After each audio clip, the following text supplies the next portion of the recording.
Walang hiya ka? Sinira mo tapang ko! Magandang araw mga kaibigan.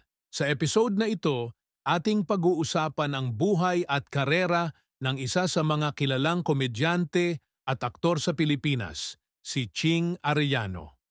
Mula sa kanyang mga unang hakbang sa teatro hanggang sa kanyang mga iconic roles sa telebisyon, alamin natin ang kwento sa likod ng kanyang tagumpay at ang malungkot na pagtatapos ng kanyang buhay.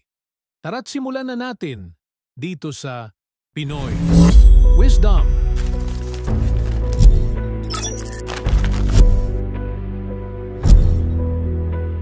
Si Ching Arellano ipinanganak bilang Francis Anthony A. Arellano noong Hunyo 6, 1960 sa Malabon, ay isa sa mga kilalang komedyante at aktor sa Pilipinas. Nagsimula siya sa pag-arte sa teatro noong 1977 habang nag-aaral ng AB Theater Arts sa University of the Philippines, Diliman. Isa siya sa mga aktibong miyembro ng UP Repertory Company sa ilalim ng direksyon ng kilalang theater director na si Ben Cervantes. Mula sa teatro, tumawid siya sa telebisyon noong 1988 kung saan naging bahagi siya ng 6 O'Clock News, isang political satire show na pinangungunahan ni Marilu Diaz-Abaya. Dito niya ginampanan ang iba't ibang karakter, kabilang ang dating Pangulong Fidel Ramos. Kilala rin siya bilang Kuya Ching, ang resident jeepney driver sa paboritong children's show na Batibot. Sa kanyang mahigit 3 dekadang karera, marami siyang pinasikat na karakter. Tulad ni SPO2 Alfredo rin sa sitcom na Okie Dokie Doc noong 1973, kung saan siya'y naging bahagi ng pamilyang paboritong panoorin ng mga Pilipino.